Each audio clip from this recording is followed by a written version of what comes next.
This is the Alternative Investing Advantage podcast from Advanta IRA, where we show you how to explore investments beyond Wall Street and open your eyes to new options for your portfolio. It's time to take control and give yourself the freedom to choose where you invest your money. Hi, and welcome to another edition of the Alternative Investing Advantage podcast. As always, my name is Alex Perny, and today we are very pleased to welcome on Brandon Thor of Thor Metals Group, the CEO of Thor Metals Group. And, something that I'm sure a lot of people, especially in the alternative asset space, are at least tangentially familiar with is precious metals, namely things like gold, silver, platinum, palladium's also in the mix there as well. But most people, again, whether you are an investor that has owned precious metals or you own a piece of jewelry, you understand kind of the intrinsic value of this stuff, but maybe necessarily haven't thought about it in the context of a actual investment vehicle, right? We all kind of understand that, gold and silver are valuable products, right? An ounce of gold and an ounce of silver have more value than other things that are a single ounce. Well, not necessarily everything, but again, the inherent value, I think, is understood, but maybe some of the market drivers and how these things actually operate in the context of things like inflation or uncertainty and historically how they have performed and why you should maybe be looking at them isn't something that people really have dove into probably in any meaningful capacity. If they have, welcome back to the show then. But we're going to be very pleased to, chat with Brandon about this. So Brandon, if you don't mind, give us a little bit of background about yourself and kind of how you came to be, in your position and doing precious metals as a profession. Sure. Well, Alex, first, thanks for having me on. This is this is a topic that is very passionate to me. Okay.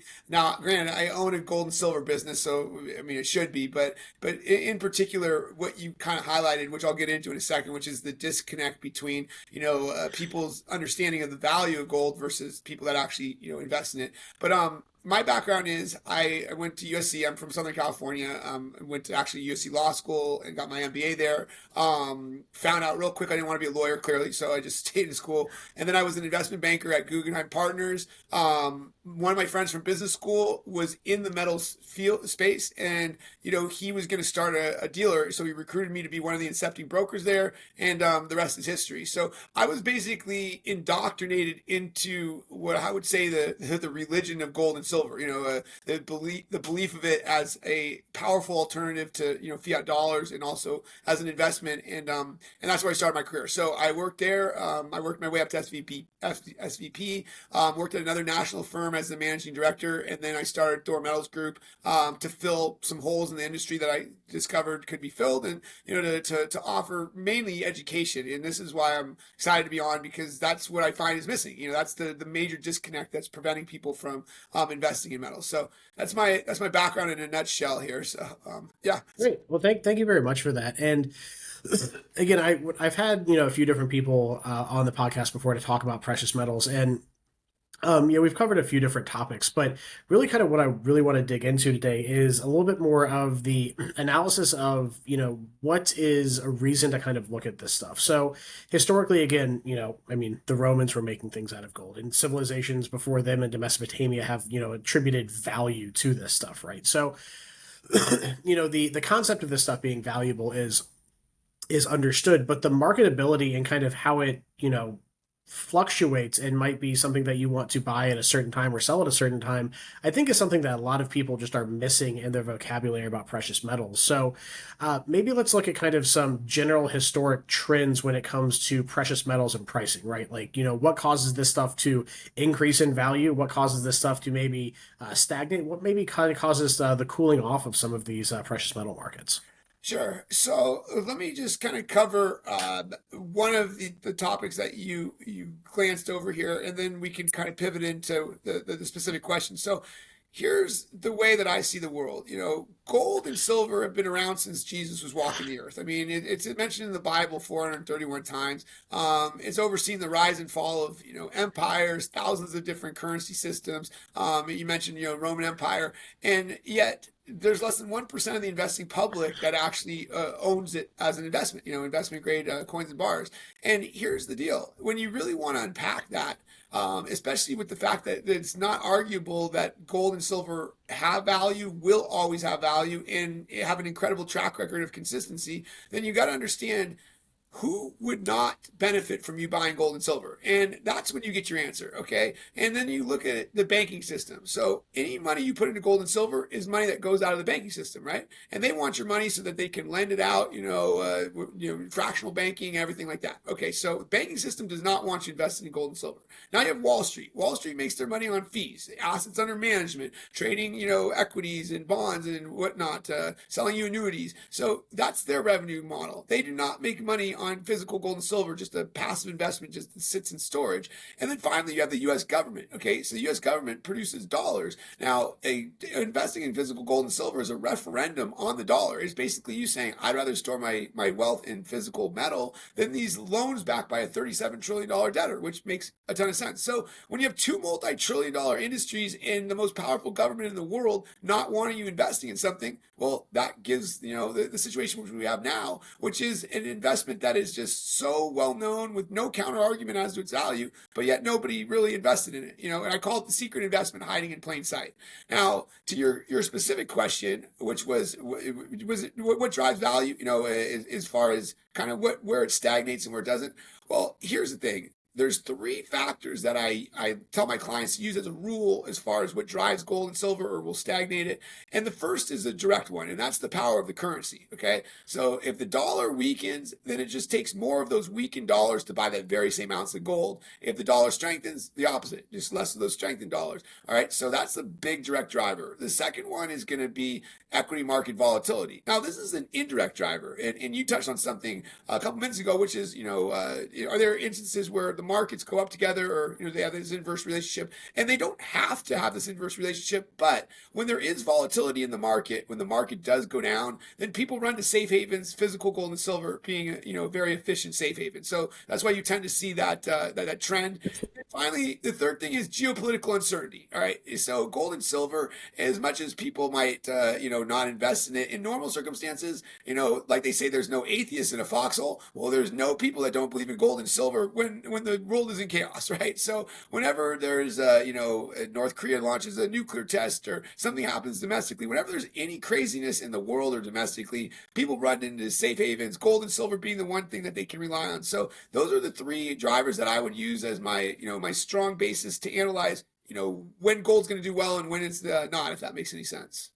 No, absolutely. And, from the point of, kind of the broad topics, basically, if you have lower inflation, so again, a stronger dollar, and you have maybe a stronger equities market or at least price appreciation that's, occurring on a relatively regular basis, then typically you'll see a cooling of the market, right? Your dollar can buy more. So the simple economics of it kind of play out, right? But, we've seen some relatively spiky stuff in the past 10 years. I mean, like, I think 2017 or so was when we had a really big spike, I think over $2,000 an ounce for gold. Am I remembering that correctly? Is when we kind of had a big run up back then, or when was that? You are, yeah. It was so when Obama was president, his second term, right? Okay, so we're talking 2012 to 2016, right? And then Trump got in.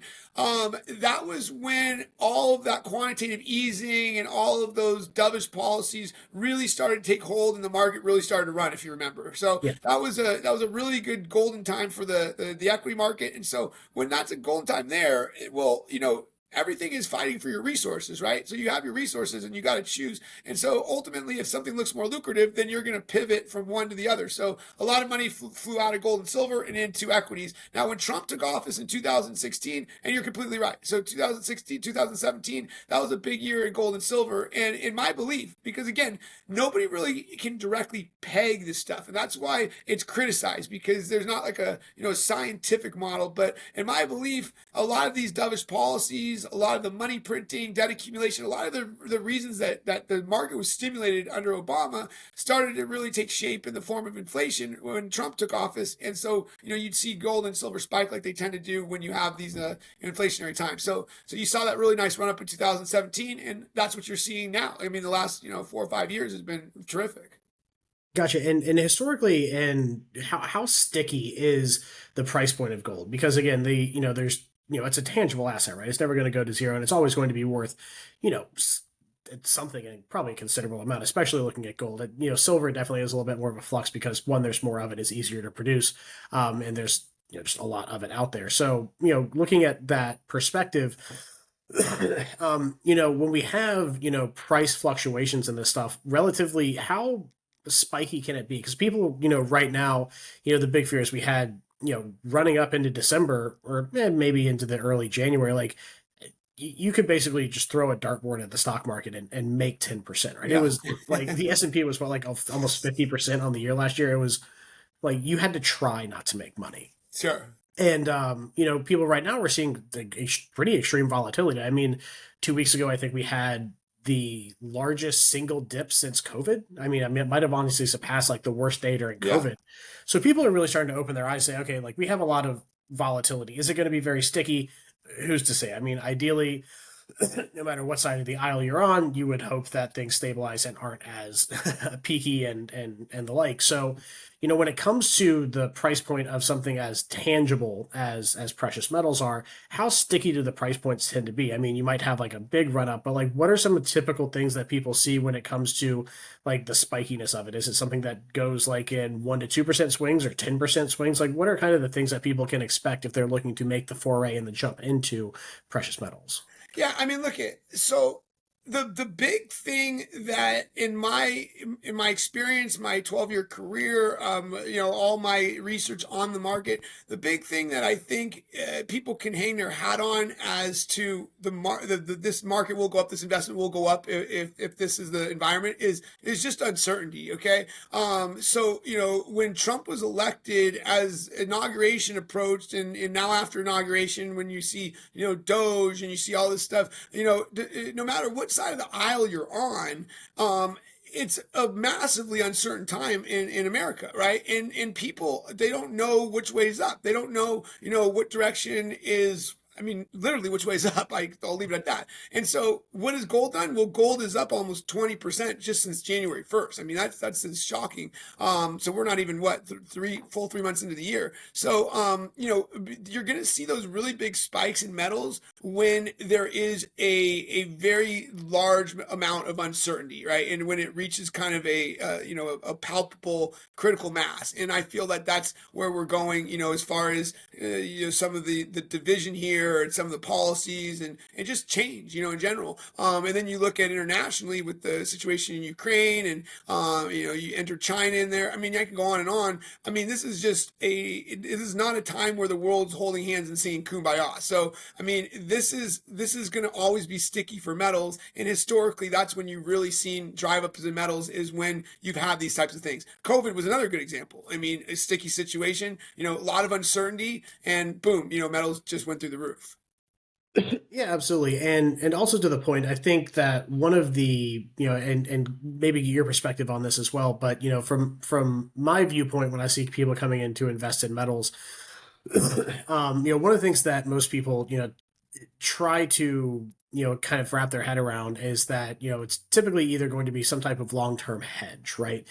These typically aren't things that are, you can, trade into and out of them, and certainly some people do, but most of the times, if you look, this is one of those things where it's the longer term hold is when you really see the benefit of it. And certainly there's allocations of saying, hey, I'm going to have this be allocated for this I can reliquidate when things calm down. But, most of the time when you're looking at the pricing of these things, typically, if you just look at, a certain amount of time, it's that time factor that really plays into the success in this. What would you say is kind of the, if you have someone kind of reaching out to you that wants to get initially invested in metals, what is kind of, a general kind of guidance that you give them, saying, hey, look, like, this stuff is great, but holding it for, a certain length of time is probably when you're going to see the most benefit?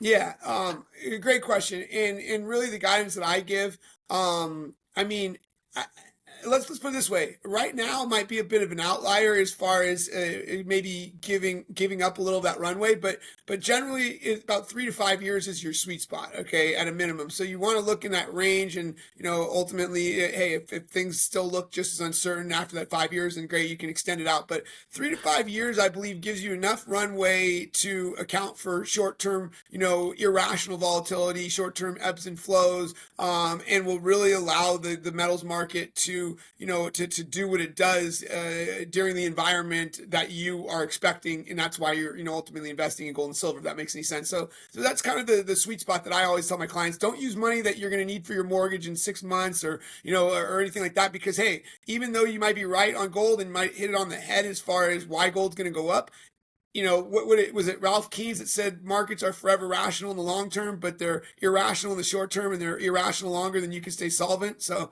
that's a good rule of thumb.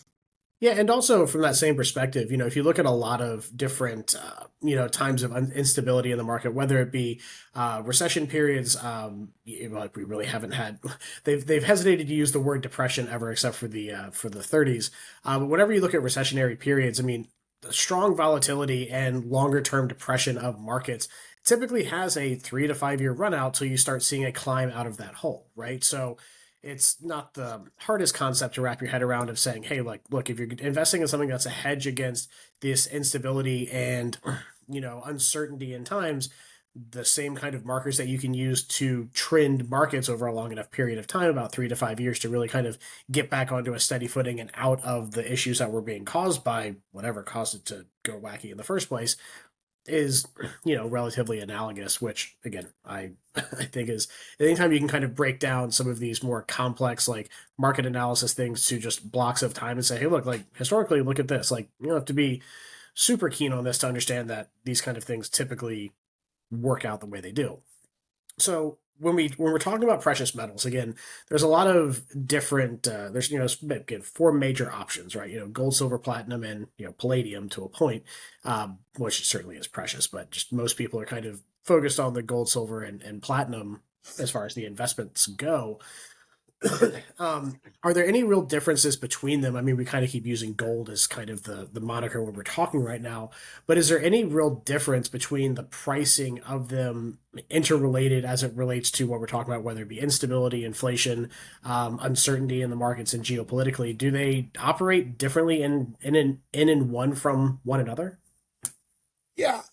So first of all, gold and silver are, we call them brother and sister. All right. So they're always going to move as a tribe generally. The only difference is to what extent, right? So silver has an industrial market. Silver also, and I don't want to get down this rabbit hole, but it has been a lot more manipulated as far as the paper market.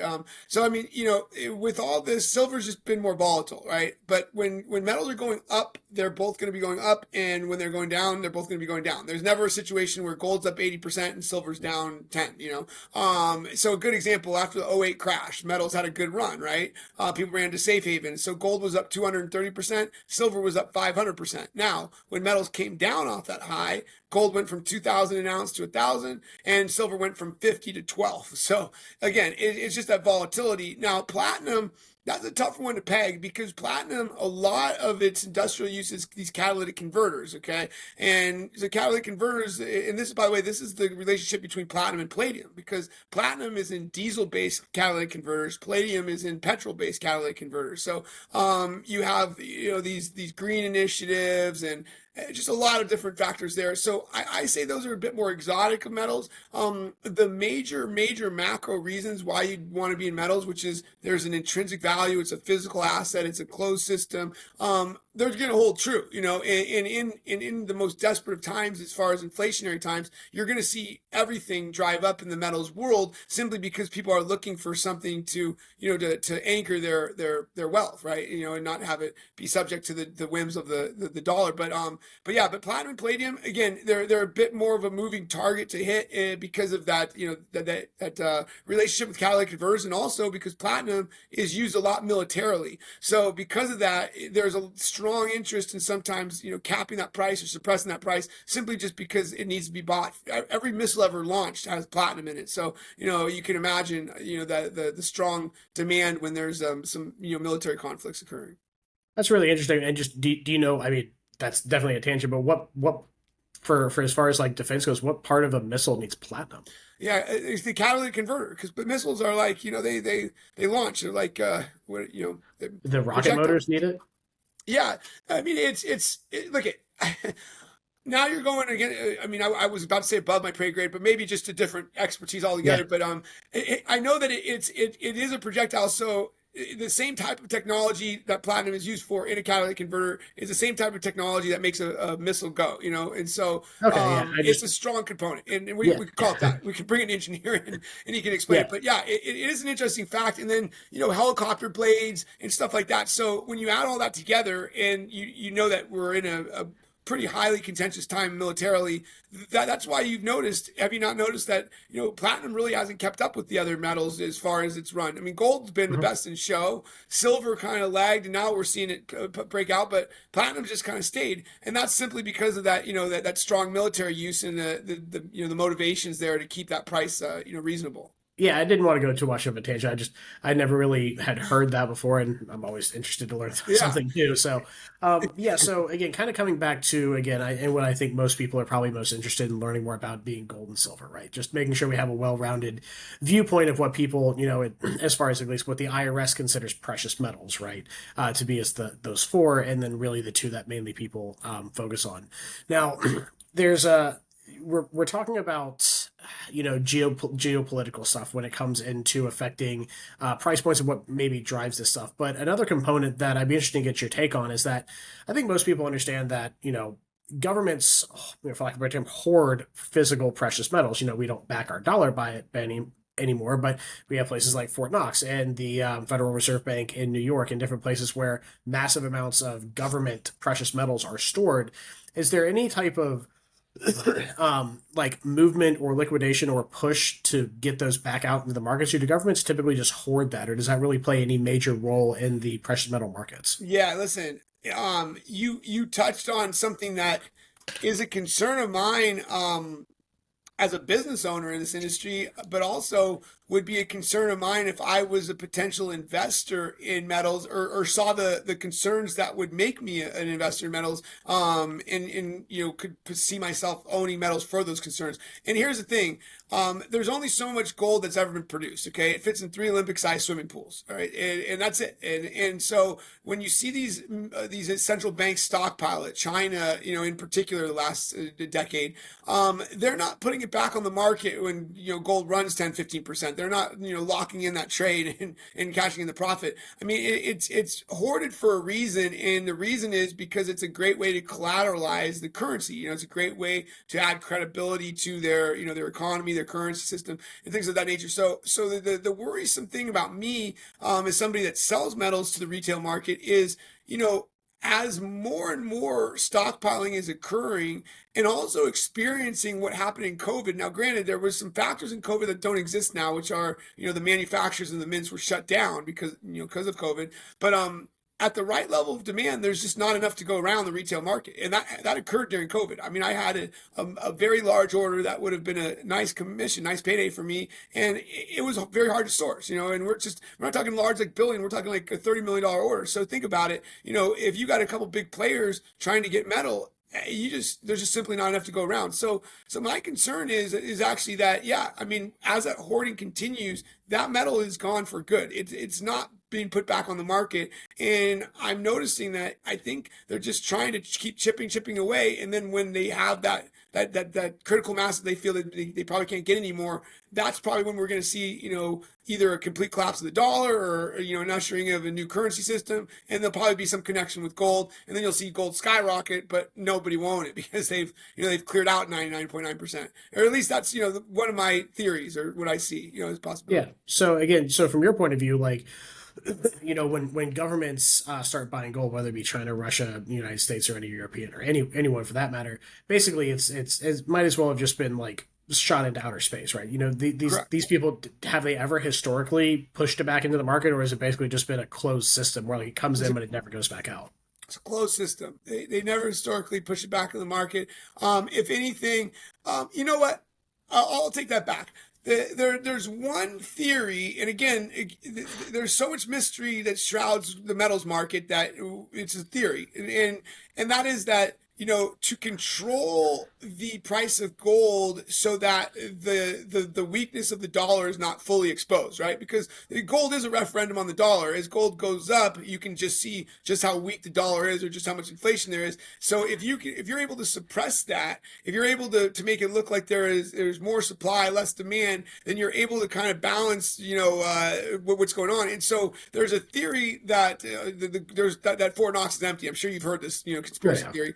And one of the reasons why that might even be true is if the U.S., in an effort to keep the dollar, stable, even as they continue to recklessly print money and amass debt, if they were releasing gold through straw buyers on like the London Gold Exchange or other means, that would be a good way to keep gold prices down or controlled, even as they shouldn't be, because the dollar's being quadrupled in supply, or we've been amassing massive amounts of debt. So I will say, yeah, in that instance or in that conspiracy theory, that would see gold moving from the government into the retail market. But 99.9%, that's the only thing that comes to mind. All the other ones are it's in a dungeon in Wuhan and spoken for, or wherever, and that it's just kind of moved between central banks, or it stays within that ecosystem, with the exception being like what I mentioned. Yeah, absolutely. So, from the perspective of the supply side of this for the retail investor, are there any times where that like supply side has an effect on pricing? Supply and demand, more people want it, that's harder to get. There's obviously it's a scarce mineral, right? There's only so much being pulled out of the ground. But from a more marketable perspective, like you mentioned that one order that you had trouble filling, how much does that really play into the pricing of precious metals? I'm sure if like, we had another instance like with COVID where you just couldn't buy any, like, yeah, like everyone wants it, like it's going to affect it. But do the ebbs and flows of production, whether it be from government mints, like the US Mint with the gold, like the gold buffaloes and all that kind of stuff, and, the Perth Mint, places like that, does that have much of a direct effect on pricing? Yeah, look at it does, but not nearly as much as it should. Okay, and that's why even think about it. If we had a perfect pricing model or a nice equilibrium, then during COVID, what would have happened is gold would have gone up to a price where supply would equal demand. That's a perfect pricing model, right? So if gold goes to $70,000 an ounce, then there's certainly supply out there, right? Because then people don't have the appetite for it. So, the problem and why we have an imperfect pricing model is because we use spot price as that kind of that flagpole or that benchmark. And spot price, if you know anything about that, that's just a paper traded futures contract on the COMEX exchange. Now, it's supposed to be backed by physical metal. It's not supposed to be fractional banking or anything, but because it's traded exclusively by pretty much institutional investors, they know that there's not going to be a delivery demand at the end of it. They're going to settle that trade in dollars. And so, there's a lot. I don't even think it's a theory. I think it's just kind of a poorly held secret that, there's a lot of naked shorts being released, especially with silver, which they definitely know no one's going to take delivery of, $1 billion in silver takes up a block. But you see a lot of manipulation and suppression in that market. And so because we used to peg our prices so directly and almost formulaically to spot, even when we discovered that, hey, you know what, this is not the best way to do it because demand is a lot higher than these prices that are dictated by the spot price, we're still in price discovery mode. So, even though we've noticed like 9 years ago when I was doing this, if you told me the spot price of silver, spot price of gold, I could tell you the price of an eagle or the price of a bar within pennies. Okay, now, you tell me the spot price of gold, look at it, an eagle's like $100-something over spot wholesale, right? So you've in silver, when SVB Bank collapsed, the spot price of silver was like $24, and a silver eagle was $37.38 on the wholesale market. So, you've noticed that the physical market will pull away from this this benchmark, so to speak, because the supply and demand, the organic supply and demand, dictate that a much higher price or much more valuable price, be asked them. But because there's always that influence there, I don't feel that it fully pulls away to where it should be, or it fully reflects what the supply and demand dynamics are. Yeah, and you bring up a really good point right there that was one of the things I wanted to discuss with you too, is that most people, that are at least familiar enough with, in picking their own investments, that don't just completely turn it over to an investment advisor at Morgan Stanley or whomever, just picking a name out of a hat, are familiar with the fact that you can buy and buy and trade on an exchange on commodity markets, right? You can, essentially own precious metals within any type of financial institution, but not the physical metal, right? So when it comes to, kind of the securitization or, turning metal into paper, right? There's a lot more manipulation that can happen. But how does that kind of, from your opinion, what are some of the big risks when it comes to people, investing, saying, hey, like I'm going to buy this gold ETF or I'm going to buy this GLD. silver thing? Yeah. Like, what are your concerns with people when they say, hey, look, it's buying the precious metals physically is great, but I'd rather just do this. Like, what are some of the big differences and the benefits to going the physical route versus the paper route? Sure. And look, it's not just all benefits. If you are a day trader or a short-term trader and you're moving fluidly in and out of the metals market, I think that GLD, SLV, these ETFs are a tremendous trading mechanism. But if you're planning on, acquiring and holding the investment, there's just no counter argument. And I'll tell you, so there's the kind of the Mad Max argument, which is, hey, look, if there's a complete collapse, you want to obviously have possession of the physical asset. But there's also something that's even a little bit inward of that, which is, if there is a financial crisis, you're holding, let's say GLD, that's a fund that's run by HSBC Bank, right? So, HSBC Bank collapses or there's a banking crisis, gold and silver are going to go through the roof, and you're stuck with this, this fund that, was a defunct bank. So, the big benefit of gold and silver in general is you're able to eliminate counterparty risk. And there's very few investments that allow you to do that. And so, in my belief, it's giving away one of the big benefits of an investment, one of the rare benefits of an investment, when you acquire the paper asset. Now, there's also the performance dynamic too. I mentioned some good examples of where physical has far outperformed spot, or has far exceeded the spot price of metal. Well, here's the thing: ETFs, they're exchange traded funds. Funds are run by people, right? People need to be paid, and they don't need to be paid one time. They get paid continuously. So there's something called an expense ratio that's taken out of these funds. And again, it's not taken out one time. So if you acquire the physical metal, all right, you pay a dealer such as myself, and that's it. You make sure you pay a fair price. No one's coming in and chipping off a piece every year. Whereas you hold an ETF for 3-5 years and beyond, well, that expense ratio is going to continue eroding that. So if you look at the spot price of gold the last 5 years and you look at the performance of GLD, you'd think it would be identical, but it actually, the spot price of gold's up about 17% more than GLD in the last 5 years. And that's just simply because, that expense ratio. Yeah, and I think it's a really good point that you bring up of counterparty risk, is that if you have something that is inherently tangible, like it's non-fungible, it is a physical piece of something, right? And you commoditize it to where you have people, computers, all sorts of stuff that can, to the point about that one ETF that's managed by HSBC, right? You have a lot of other things that can affect it. Someone can have a bad day, they can get a divorce, they can, get sick and die, and that can affect the performance of how these things are operated as a point of risk to the underlying investment that it's trying to track. Another good example, right, is I can't remember which one of it was BlackRock's. They're really, really big REIT they had that they froze withdrawals from.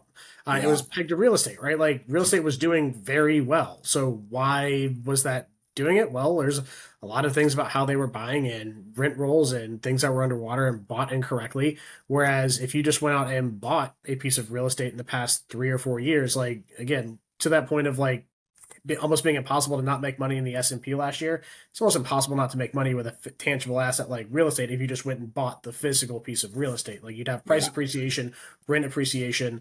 Like again, it was almost impossible unless you had a hurricane rip it off of its studs, which maybe it's a bad joke considering I'm living in Florida, right, where we had one of the 2 hurricanes directly hit us. So there's that. But again, the risk factor when you add in additional layers of things to an inherently tangible real asset is certainly something that people should be considering when making a decision whether or not this is a good fit for them, right? The hedge against inflation, uncertainty, all great things, but all of those things can be stripped away to a point when you start adding back in people that are affected by market uncertainty, shareholders, right? All those things can certainly come into play. So one other question I kind of had with regard to some things that we brought up earlier about utilization.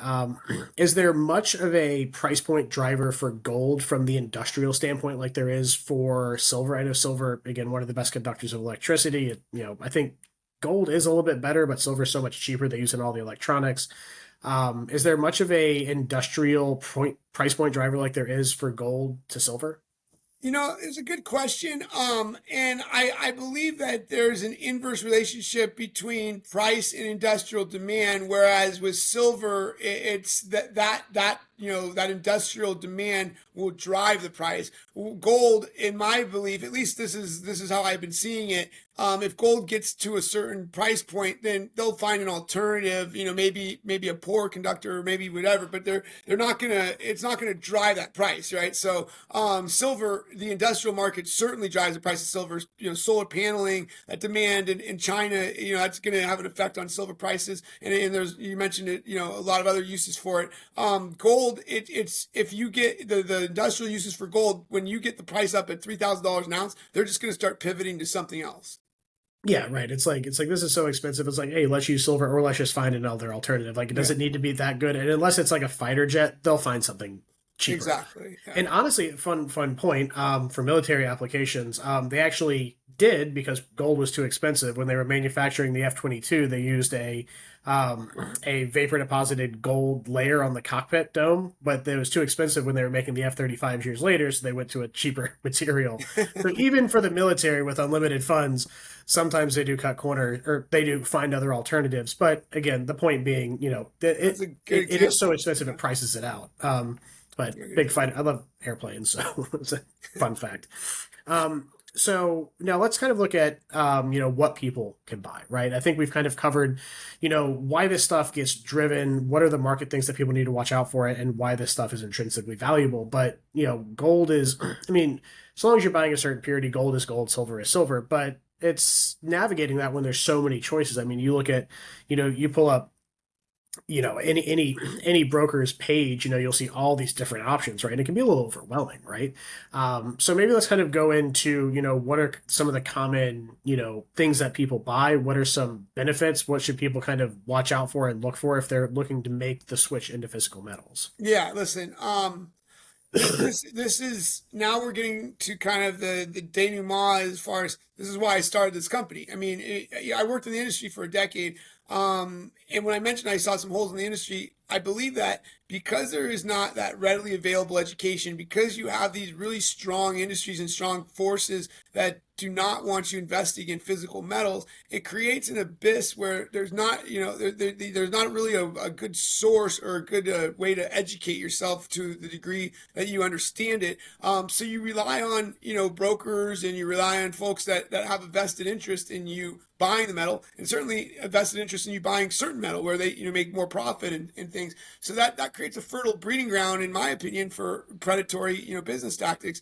And so here's, without going too much more in depth on there, here's some maxims that I think will always keep you safe, and always make sure that you have made a good purchase. And that is, you want to acquire universally recognized, globally liquid metal. All right. So if the name doesn't sound familiar, or if you Google it and you don't see it come up at 1,000 dealers, then a red light should go off in your head that, okay, wait a second, that might be some proprietary coin that somebody commissioned, or, there's something that, is not what I should be in, or maybe some numismatic or collectible. Because, think about it, with metals, the main thing is that it's highly recognized, it's highly liquid, and so you don't want to get something that's obscure, right? So maple leaves, eagles, kangaroos from the Perth Mint, Britannias from the British Mint. That's pretty much your ecosystem there. And then you got your bars and your rounds. And then what I would say is, with silver, get the most bang for your buck. Like, just get a good manufacturer, a good reputable manufacturer,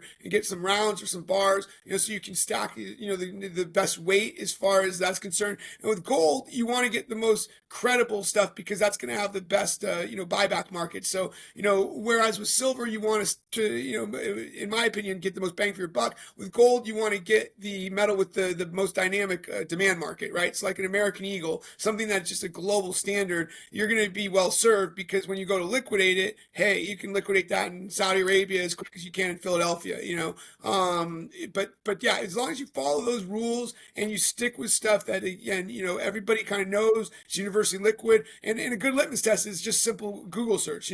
If you Google search the name of a metal a dealer's trying to sell you and you see, it on eBay or something and you don't really see it, well represented, then that'll tell you that you're probably barking up the wrong tree. And then if you add up the price and you're like, oh geez, and it's when I add those quarter ounces, it's like $6,000 an ounce. Yeah, then you're definitely barking up the wrong tree. But as long as you stay on the beaten path, you'll be good. Yeah, and that's a really good point because again, at the end of the day, silver is silver, gold is gold. But if you want to be able to turn around and liquidate it, keep in mind the marketability of it. There's a reason that people gravitate towards stuff that's minted by a government, which is you have a very strong understanding that is exactly what it is, right? There's no argument to say, hey, this assayer in this place, well, they're no longer in business. Well, okay, well, now you might have to pay for validation of your actual in-use investment. So keeping that in mind, I think, is always cool. And also to that fact that you're pointing out is the when it comes to actually like sizing of these things, most people get a little, iffy on like, hey, is there really a difference between like the content value of a coin, like a quarter ounce coin versus a 1 ounce coin? Like they're all basically the same. You're just paying for a metal like content, correct? Now, okay, so this is the thing. So these dealers, in order, and by the way, Alex, I'm going to try to be clear without confusing people, okay? Because you have what I've described, these proprietary coins, these obscure coins, and in order to use the lack of name recognition, the lack of the ability to price check it.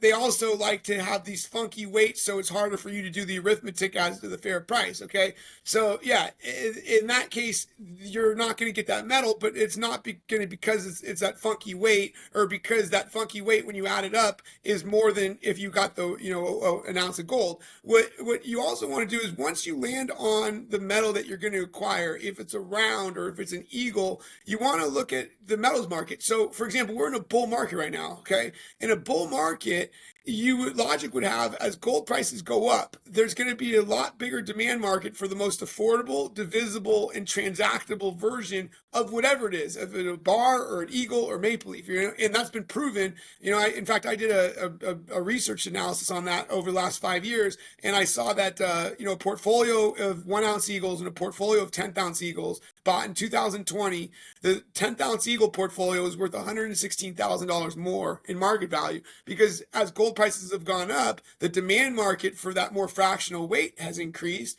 and so then that price has increased, relative to the 1 ounce counterpart. So your return on investment is greater. So do you pay more for that fractional? Yes, you absolutely do, because it's based on supply and demand.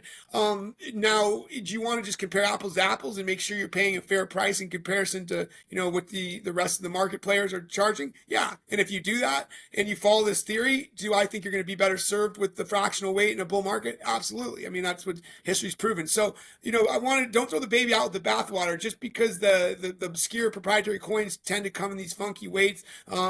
Is not a reason not to get those weights. The fractional weights in a bull market are going to make sense from a utility standpoint and also from an ROI standpoint. And that logic should be a little bit, congruent as well. It makes sense that there would be more people that can afford, a 10th ounce gold coin if gold goes to $7,000 an ounce than a 1 ounce gold coin. And because they don't produce more of the 10th ounce coins, well, what happens? Price goes up.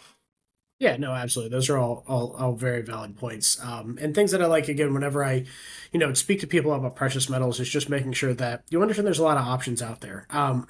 Trust but verify, always go out and and look and see what you're actually buying, right? Make sure that it's recognizable, make sure that you're buying from a reputable source, make sure that it is, at the end of the day, fits your profile of what you're looking to accomplish with this. Don't discount your own personal interest and feelings of what you're doing.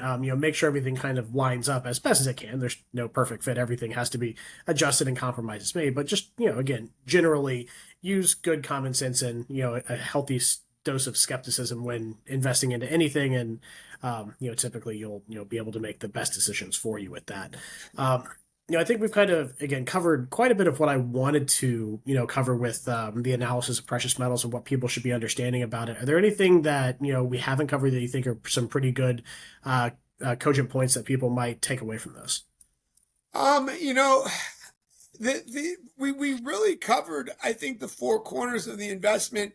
The biggest thing is, and I drill down this more if people really want more education. This is why I started the Wealth Group. The biggest thing that I see is just, the fact that there is just such a disconnect between the people that understand metal, they understand it's valuable. They might have bought their wife or girlfriend jewelry, so they've never really balked at the price of that. And then the people that are invested in it. And once you understand why that disconnect, exists, which I think I've done a decent job of explaining, and you understand why you are doing what you're doing. And what I mean by that is, having your check direct deposit into a bank account and holding your wealth in US dollars. And you get that a lot of that's just conditioning and just, that type of normalcy bias, these kind of things that us as human beings follow. I think that you might be able to open up your mind to something that not only makes a lot more sense, but it could be tremendously protective in a pivotal period here where I believe that this fiat system is under siege. We've quadrupled the dollar supply in the last 5 years. We're $37 trillion in debt. Look, it's such an astronomical number that people normalize it, but there is a consequence to that. We have to pay that. So we either default on it or we pay it back in nominally valued dollars. Okay. Both of those situations are going to kill the dollar or kill the credibility of this country. And it will, just skyrocket physical metal prices. So when you just look at that, I think that the future is not only bright, but even brighter than people even predict. But it's not a matter of, FOMO or God, I could have gotten at 3,000. Now I'm paying 6. It's going to be a matter of, I could have gotten at 3,000. Now I can't get it. And I think I want to emphasize that because this is a finite asset, that it's not just the price increase, it's your ability to access the actual investment itself. And I think that's probably a good takeaway, is just emphasizing those points. Well, fantastic. I think that's a very good place to leave this off, Brandon. I really appreciate you being on with us today. It was great content. Really enjoyed the conversation. If people are interested in learning more about what you have going on or products that you offer, what's the best way to reach out to you? Yeah, so you can hop on our website and you can fill out a submission form, and one of our brokers will get back to you. Or you can, when you buzz in 866-844-THOR, you can actually even ask for me by name. I still will field these calls personally, or try to. So our website, which is thormetalsgroup.com, or our number 866-844-THOR. And look, we have a lot of education on different things, people that really want some beginner stuff, people that want some more advanced things, and everything in between. And, I still take a lot of the calls personally. I put my name on this company. I don't think any other metals company, actually, the owner did that. So I've staked my reputation on this, and I'm very proud of it. I'm very proud of what we do. And yeah, so those are good ways to contact us, and we're happy to continue the education and see where it goes. Fantastic. Well, again, really appreciate your time today. Again, this has been another edition of the Alternative Investing Advantage podcast. My name is Alex, and have a great day. Thank you for tuning in to the Alternative Investing Advantage podcast. Tune in next week for more investing tips and strategies. Want to hear more episodes of the Alternative Investing Advantage? Search podcast at advantaira.com and subscribe.